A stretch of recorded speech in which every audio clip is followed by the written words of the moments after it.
morning, everyone. My name is Wojciech Indyk. I'm a data scientist at Konica Minolta Laboratory Europe.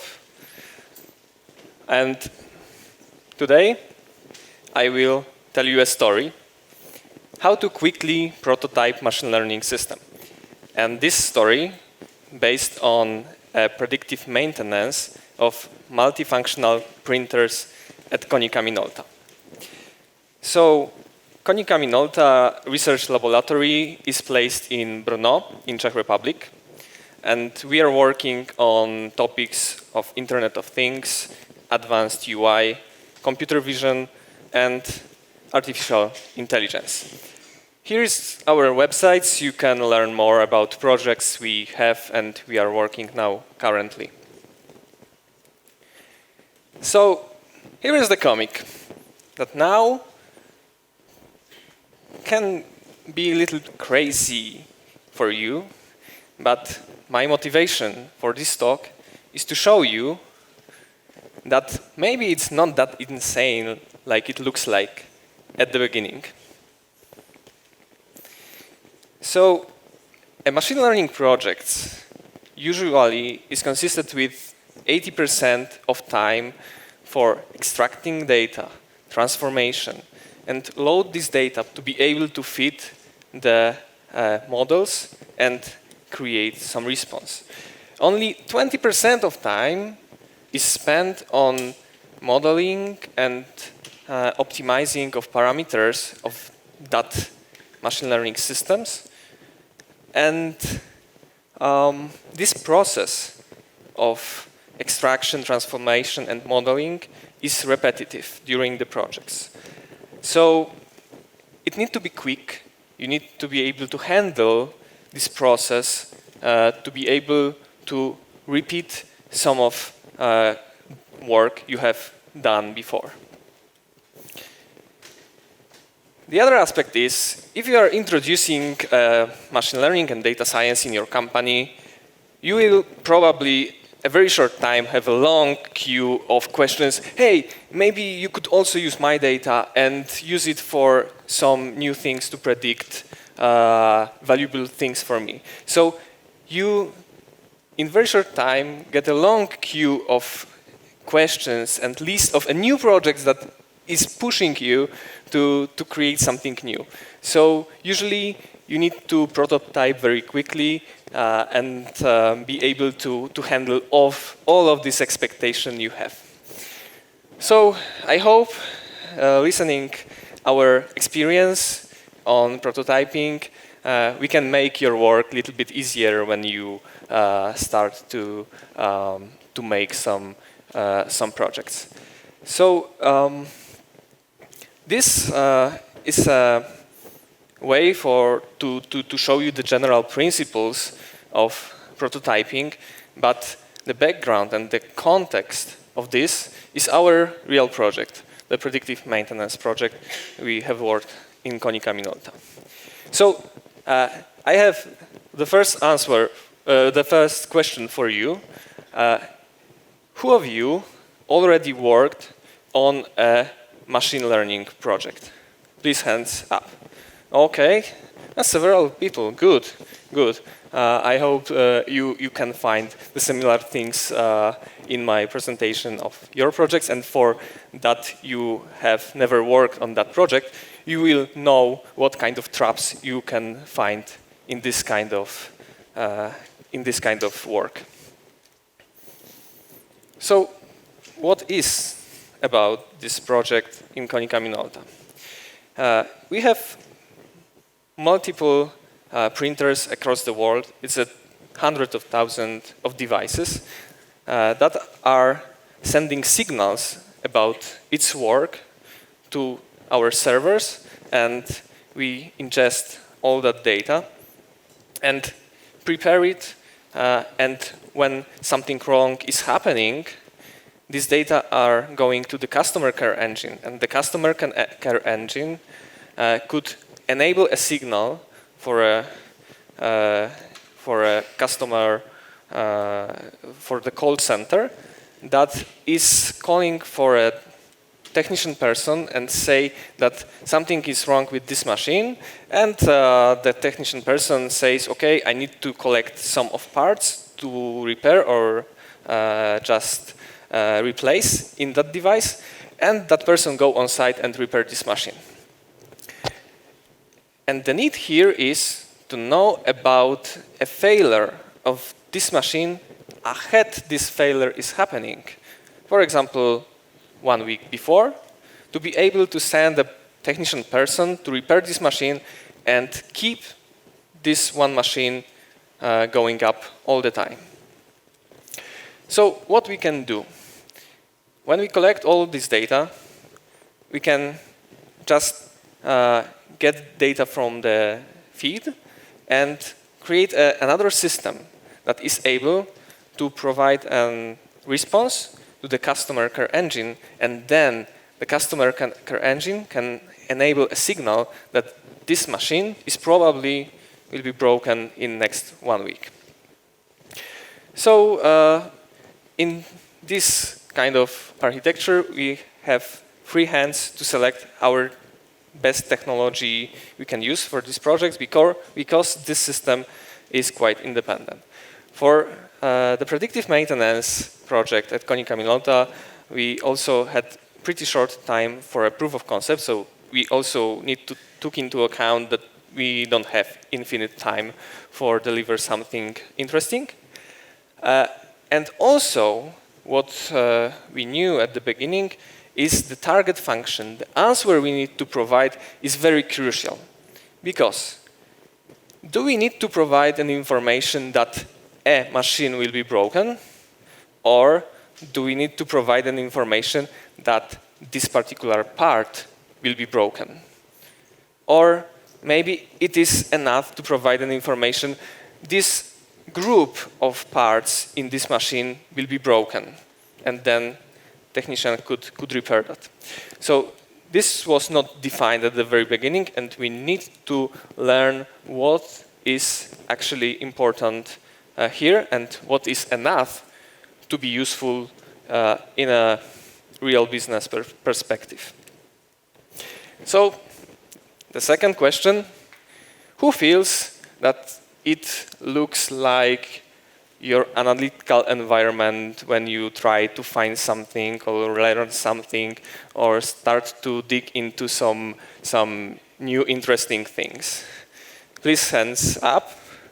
Okay, only a few of people. I need to say that I sometimes have a feeling when I find something very interesting in data to start to check, okay, what if I change this? Okay, it's not that good, so maybe I'll try another method.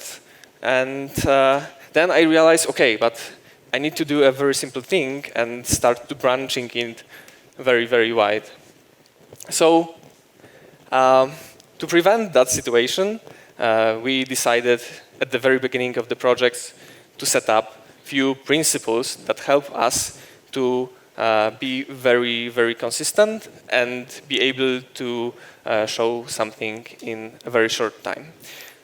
So at the first step, we look at the data, learn the structure, because the tables in a production system is not designed to analytical work. It is designed to good performance on the operating system. And when we learn the structure, what we have, we need to define goals. The goals is are the questions to answer to be able to learn what is inside the data. And we also decided that all the analytical parts we will track to be able to reproduce the process, because our first aim of this project was not so clearly defined. That was about do we need to predict only a failure of machine or a particular part of machine, and we need to be able to reproduce it in both of cases. So we also realized that during the analytical process, we create functions that transform your data in the same way that you will use it in a production system. So basically, we should somehow reuse this code that is for analytical purpose and repeat this procedure also in the production system. So basically, we are trying to enable a synergy with data analytical parts and the modeling parts to be able to collect all these stages of machine learning projects to be one consistent brick. So you could say, okay, automatize all of this.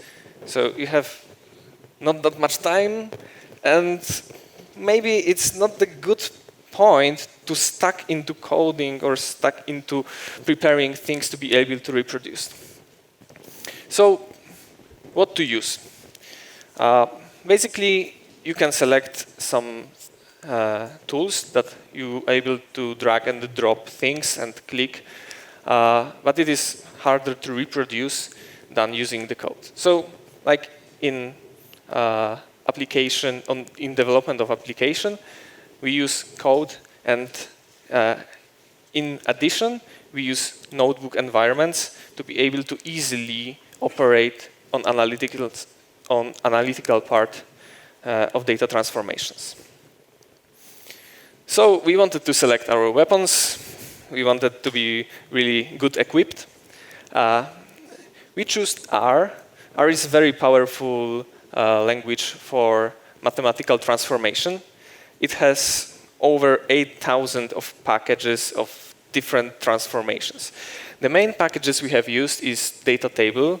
It is very performant library for data computation and table computation. ggplot2 that is for data visualization. It is very mature package and has a lot of bunch of different types of charts to be able to visualize. And also we used zoo package that is for time series analysis, because the history about the machines is a time series, so it was easier to use ready functions to be able to prepare data as an input to machine learning models. We also used RStudio, that is IDE, that help us to organize our work and to be able to coding very quickly. And you can ask, what about data exploration? I have an Excel, Tableau, MicroStrategy, RapidMiner. There are many things that you can use. But actually, we think that R has mature notebook package for that. And coding is not much slower than clicking, in our opinion. So you can get the same result with the one language, with some tools and packages, and you don't need to jump between the technologies. And you can say, okay, I have heard that R is slow. And the answer is not simple, but it really depends on package you use. We used data table packages, I have told you before, and there is a benchmark done in September 2016. And you can see that aggregation transformation and joint transformation is relatively very, very efficient in our data table. In compare, you can say that you have Postgres, you can make some SQL queries, but it is much less performant than the data table package in R. But of course, there are some limitations. All of your data need to fit into the RAM memory. And you don't need to use, if your data fits into the RAM memory, you don't need to use additional effort to, for example, make a distributed computation based on Spark, Impala, or similar solutions. As you can see, it is even less performant than that single machine computation. So going back to the data and the projects we have, we select our weapons. We know what we should use in technical perspective. So what kind of problem we have faced? We looked at the data and see the basic problem, like aligning of time zones, if they are in the local times. We have machines all over the world, so we needed to somehow handle it with data in one time zone, especially the data were sent into the server in one time zone. Filling the missing values. It sometimes happens that some data are not sent to the server and you somehow need to handle it. Then you need to transform your data into a collection that is able to feed into your machine learning models. But plotting, transforming is pretty easy. R has packages for it, so we didn't need to very worry about this. We actually were able to produce hundreds of different visualization and then try to look at this data and try to be familiar with it and see some unexpected behavior. So it is pretty okay to use that kind of approach with R and ggplot. And the second thing is we still need to think of general problems that we have. The first thing, do we have all data we need to answer the question if that machine fails? Do we need all necessary data to say about this particular part will fail? And do that data reflect the real world? For example, what if the machine is sending signal of failure and then reset helps? So here is the tricky part. In every machine learning project, I think you need to be prepared for a pivot, to change your approach, to change the target function you have. And even if at the beginning you thought that this target function is well defined, you knew what you need to try to explore and find an answer, it can occur that during understanding of data you have, it changed somehow. And the other things we realized that the start tracking analysis from the very beginning could be inefficient. If you don't understand the structures of all hundreds of tables in your database, maybe it is better to learn the structure at first, and then when you know where you can dig into data, you can start the tracking. Also, we have learned that one question generates not necessarily an answer, but any new questions to answer. So after analysis with tracking, as I said, we generate hundreds or thousands of different visualizations to be able to find interesting patterns in that visualizations that are not relevant to what we expected from the charts we have. For example, here is the chart of counter data. We expect that counter that counts, for example, number of printed pages only increase. And here it happens that there is a reset.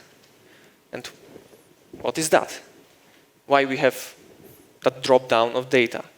Is it reflection of real world or not? So in this case, we asked people that work on this data set and on this business in operations and say, okay, we have that situation that counters is somehow drops down and then go up. What's happened? And he says, you know, it can happen with, if this part is replaced, then the counters is dropped because there is a new part and then it starts again to counting this number of views. For example, number of printed pages on particular toner. Say, okay, so we need to handle with this. It is the one case. But the other case, we found an latent data here, latent information, that there was a change of part during the working of the machine. The other thing was, we realized that some of machines generates more signal than the others. Is it normal situation or not? We need to ask people that is responsible for that. And they said, okay, it happens that if a technician person asks for more data during the day, it generates more data for that transformations. But what happens for us? We need to somehow aggregate this data to be able to collect the same number of information for all the machines. And the last situation here, what happens if the counter data goes up and down, up and down, up and down? We called it like a storm, but it was not a storm. It was just the same ID of machine. And we realized that the ID of machine is not unique in all countries. It is unique in one country, but not across the world. So we need to make another key that identify a unique machine. So the next step we have done, we already know something about the data, but we need to define problem in mathematical or machine learning way, what we need to do. The first things we need to do is to do a multi-label classification.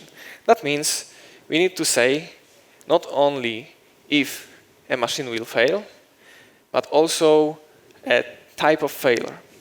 So we can say that this part will be broken in the next week. But we also can say the other part will be broken in the next week. So it's not only one answer, but it is a multiple answers in one time. The second thing, we know we have contaminated data. As I told you before, it can happen that even if a machine is telling you that there is an error inside, a reset caused a disappear of this error. So we also need to take into account that it is probably not real error, or at least not that severe. And the third, and probably most severe for us, the balance between number of errors in our data set and normal work of the machine is a huge difference. It is like less than 1% of data of errors in the data set. So it is only a fracture of percent. So it is very hard to design algorithm that is able to handle this. But we already have some framework for experiments. So we know that data we have is consisted with counters data, like counting of pages, counting of copies, and states like temperatures or humidity. So it is the same processing on multiple tables. So even if we have 20 tables, we have this consistent way of functions that process all of this together. The second thing is that problem we have is a time series. So we need to somehow window this data to be able to collect data for 1 week, for 2 weeks, or a particular time. And what is the best time for this problem? Actually, we need to experiment on that. And it requires repetitive transformation and learning process. For each size, we need to check. If we have automation for all of this, this is not that difficult. So we can say what the data scientist will do in that time. You probably think this is the case for data scientists if you already have established an environment to work. But it is obviously not this case. The show starts when we are able to dig into the problem. And the data scientist in that time actually can work on creating of models and optimizing of parameters, and also some data transformation to handle that problem I have told you before. For example, extremely balanced class. The way that you handle or you can handle with extremely imbalanced class is, for example, smooth algorithm or principal component analysis. So you can really deeply go inside the problem you have and try to model the solution. And also, there were many questions ahead that was not answered, and you have some time to try to collect this information. So, having these new answers, you can collect new features to feed your model, to improve results slightly. For example, you can define range of normal temperature of work of the machine or normal humidity for that. And if something changed in a business and some people say that maybe it will be better to predict the problem more precisely, that the part of the machine that will be broken is the only way that you can answer the problem, you also need to be prepared to redo all the computation that you already have done for the problem of predicting of failure of a machine at all, not only a part of them. And during the modeling, we also face the problem what kind of packages we should use. Should we use state-of-the-art packages for all the models we selected to use, or should we try to use one generic package that has all the models we want to check? For example, there are XGBoost, Random Forest, and ConvNet, like a very specified packages for 3 different type of machine learning model, and there is a H2O AI that is a library for all of them. So our recommendation is to be generic if you can. It helps you a lot if you have one consistent API and you are able to feed all these models in the same way. So H2O AI has a gradient boosting models, random forest, and deep learning, and that common API is able to speed up our prototyping work. And here is also the benchmark that you can see that this one solution that is generic it's not necessarily worse than the specified packages. And the stack ensemble, so you can also collect multiple models together, is also included in the recent version. So in consequences, we tested models with multiple internal parameters, and we realized that gradient boosting models is better for error detection, but random forest is more careful with false alarm. We don't need to dispatch people, technician people, with no reason. And they lived happily and after.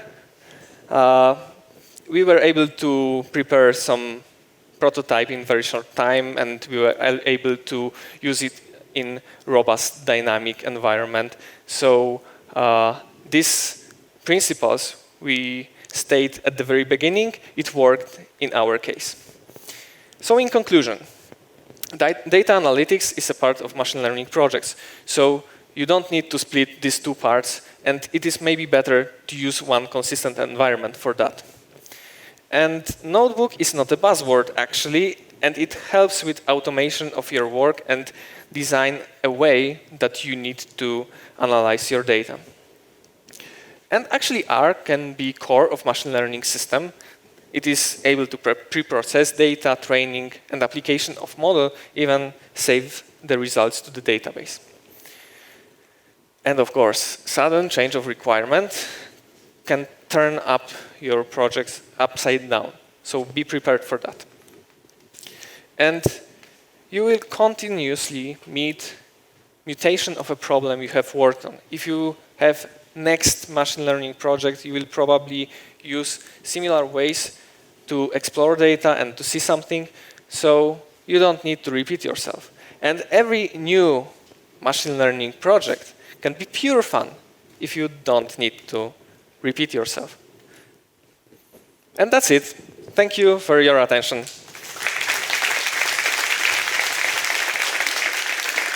And here is the contact, so feel free to use it.